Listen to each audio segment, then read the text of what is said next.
This is Madison Emehel with My History Fact in honor of Black History. Today I give honor to my great-grandmother, Mary Louise Davis Sherrill, but we call her Big Mama. Big Mama was born on June 28, 1919, to the late Annie Lee Davis and Samuel Davis.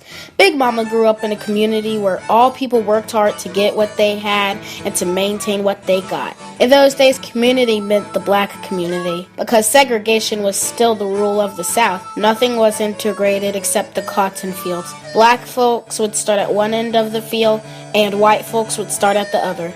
It was a forced way of living, which caused Big Mama to have little interaction with whites as a child. Big Mama spent her early days of education in the Caldwell schools, where she had to walk 4 to 5 miles each day just to attend. Since she liked school and loved learning, walking to school was not a problem for her. Even though she didn't like the fact that black kids had to walk to school and white kids got to ride the bus. But the Caldwell schools were schools that the black community helped build in order to give their children a much better education than what had been planned by the whites of that day. Big Mama eventually graduated from Second Ward High School in 1938 and continued her education at Brainerd Institute in Chester, South Carolina, and Barber Scotia College in Concord, North Carolina. Big Mama loved music and she loved to dance.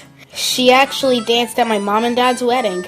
Apparently, back in her day, community parties were big. It was a time where the guys would get together and make music on their guitars while some blew their harmonicas and everybody would have themselves a dancing good time. They would do dances like the Charleston, the swing, and when things would slow down, they would do the slow drag. There was just so much I could tell you about my Big Mama, but time won't allow, so I will just share this one last thing, and then I'll bring it to a close. One day, the principal of the school was talking to Big Mama about becoming a Christian. Since Big Mama liked dancing so well, she didn't think that she qualified to become a Christian. When Mr. Grimm told her that she could still dance and be a Christian, she felt relieved. Shortly thereafter, she gave her life to Christ at a church revival. Not long after that, she began dating a young man from over the river named Russ Sherrill. The two got married in 1941 and gave birth to 6 beautiful children thereafter. As an adult, Big Mama was always active in her church and community.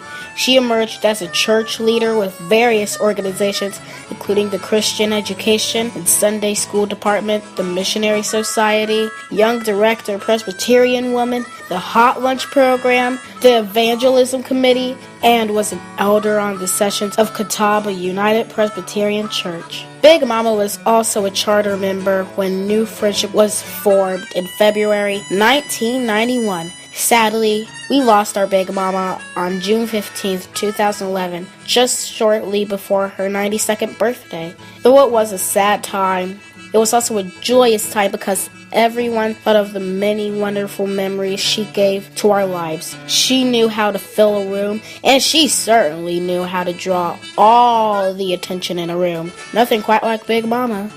Mary Louise Davis Sherrill, today I honor you.